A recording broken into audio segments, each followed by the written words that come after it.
একটা কথা বলি, আমাদের মৃত্যু কিন্তু হুট করে আসে না।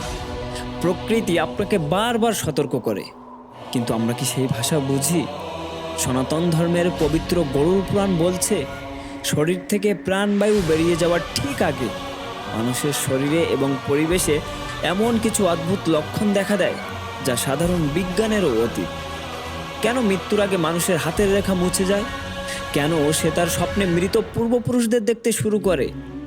আজ আমরা জানব মৃত্যুর সেই 5টি গোপন সংকেত এবং মৃত্যুর পরবর্তী 13 দিনের সেই রোমহর্ষক যাত্রার কাহিনী, যা শুনলে আপনার জীবন দেখার দৃষ্টিভঙ্গি বদলে যাবে। শেষ পর্যন্ত সাথে থাকুন, কারণ আজকের ভিডিওর প্রতিটি তথ্য আপনার আধ্যাত্মিক চেতনার এক অজানা দুয়ার খুলে দেবে।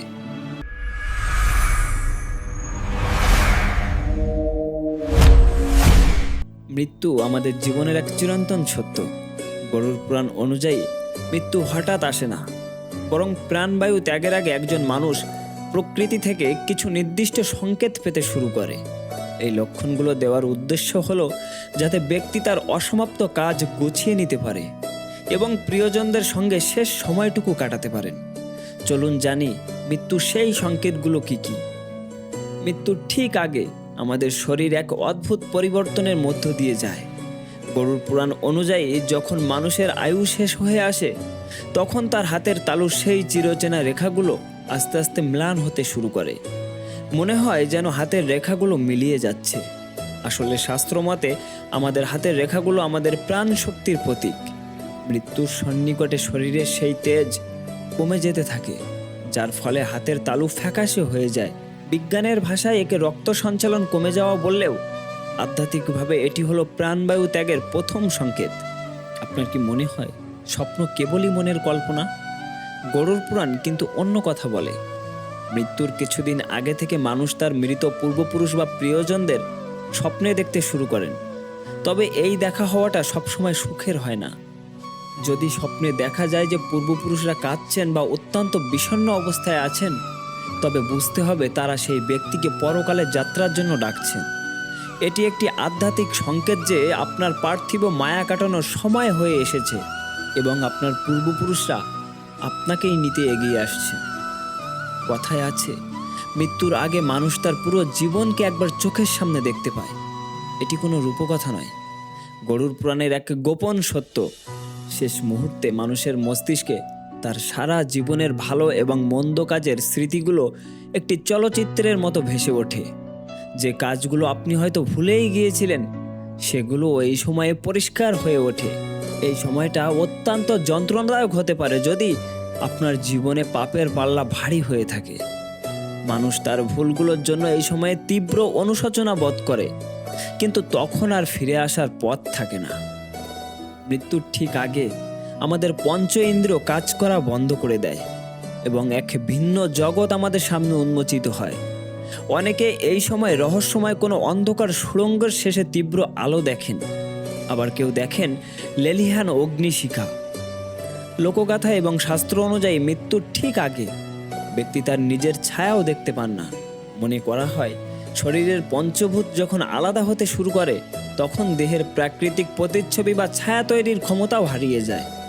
এটি এক অত্যন্ত রহস্যময় অনুভূতি। সব শেষে আসে সেই চূড়ান্ত মুহূর্ত। হিন্দু শাস্ত্র মতে মৃত্যুর সময় ঘনিয়ে এলে সাধারণ মানুষের দৃষ্টির আড়ালে থাকা কিছু সত্তা ব্যক্তির সামনে দৃশ্যমান হয়। ব্যক্তি তার চারপাশে এক ধরনের ভারী এবং নেতিবাচক শক্তির উপস্থিতি টের পান। ঠিক এই সময়ে যমদূতরা সেখানে উপস্থিত হন। গরুড় পুরাণ বলছে, যারা সারা জীবন সৎ কাজ করেছেন তারা হয়তো শান্ত সৌম্য মূর্তি দেখেন, কিন্তু যারা পাপে লিপ্ত আছেন তাদের কাছে যমদূতের উপস্থিতি অত্যন্ত ভয়ঙ্কর এবং আতঙ্কজনক মনে হয়। ভয়ে মানুষ তখন কথা বলার শক্তিও হারিয়ে ফেলে। যখন সময় চূড়ান্ত হয়, তখন মানুষের কথা বলার শক্তিও হারিয়ে যায়।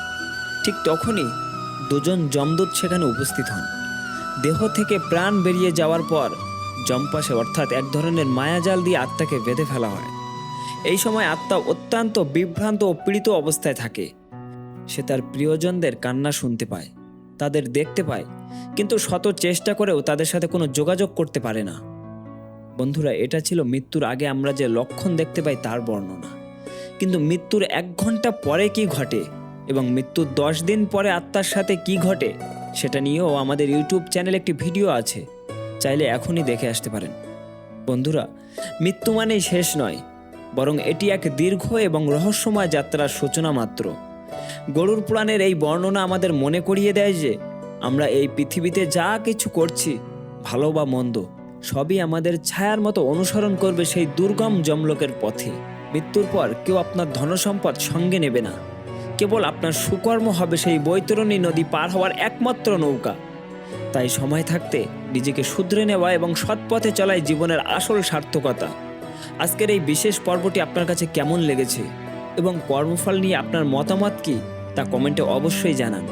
দেখা হবে পরবর্তী ভিডিওতে। ততক্ষণ ভালো থাকুন এবং পূর্ণকর্মে নিয়োজিত থাকুন। হরে কৃষ্ণ।